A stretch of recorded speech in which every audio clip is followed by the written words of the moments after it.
Welcome to சிந்து சமையல். நம்ம இன்னைக்கு பார்க்க போறது மேத்தி பராத்தா. வாங்க எப்படி பண்ணலான்னு பார்க்கலாம். கோதுமை மாவு 2 கப் எடுத்திருக்கேன். மேத்தி வெந்தயக்கீரை 1 கப், மிளகாய் தூள் 1 ஸ்பூன், கடலை மாவு 1 ஸ்பூன், எண்ணெய் 2 ஸ்பூன், மஞ்சள் தூள், பொடியா நறுக்கிய கொத்தமல்லி, பெருங்காயத்தூள், ஜீரகத்தூள், பூண்டு ஒரு 8 எதழ், உப்பு. நம்ம எடுத்து வச்சிருக்க பூண்டை முதல்ல இதில் போட்டு நல்லா தட்டிக்கலாம்.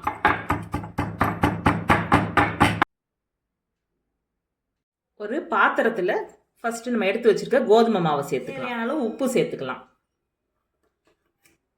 பெருங்காயத்தூள், மஞ்சள் தூள், மிளகாய் தூள், ஜீரகத்தூள்,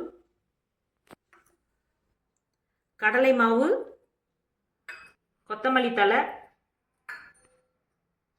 பொடியா நறுக்கிய வெந்தயக்கீரை, நம்ம தட்டி வச்சிருக்க பூண்டு, இது எல்லாத்தையும் சேர்த்து நல்லா மிக்ஸ் பண்ணிக்கலாம். நல்லா மிக்ஸ் பண்ணிட்டு கொஞ்சம் கொஞ்சமா தண்ணி சேர்த்து பிணையலாம்.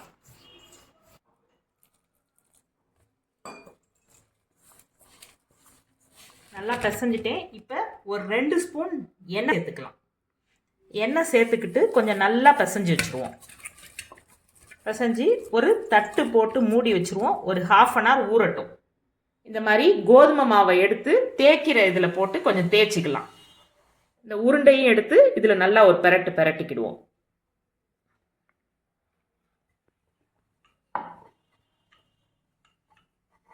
நல்லா மெல்லிசாக தேய்ச்சிக்கணும். நல்லா தேய்ச்சாச்சு. தோசைக்கல்லில் கொஞ்சம் எண்ணெய் சேர்த்துக்கிட்டு போட்டு எடுத்துடலாம்.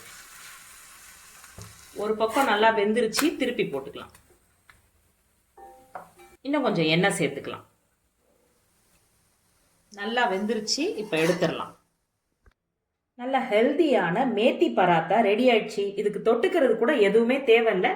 பட் ஆனால் அந்த தயிர், ஊறுகாய் இதெல்லாம் வச்சு சாப்பிட்டோம்னா டேஸ்ட் அட்டகாசமா இருக்கும். நீங்களும் இதே அளவுகளோட செஞ்சு பார்த்துட்டு ஷேர் பண்ணுங்க, கமெண்ட் பண்ணுங்க, மறக்காம சப்ஸ்கிரைப் பண்ணுங்க. நன்றி. வாழ்க வளமுடன்.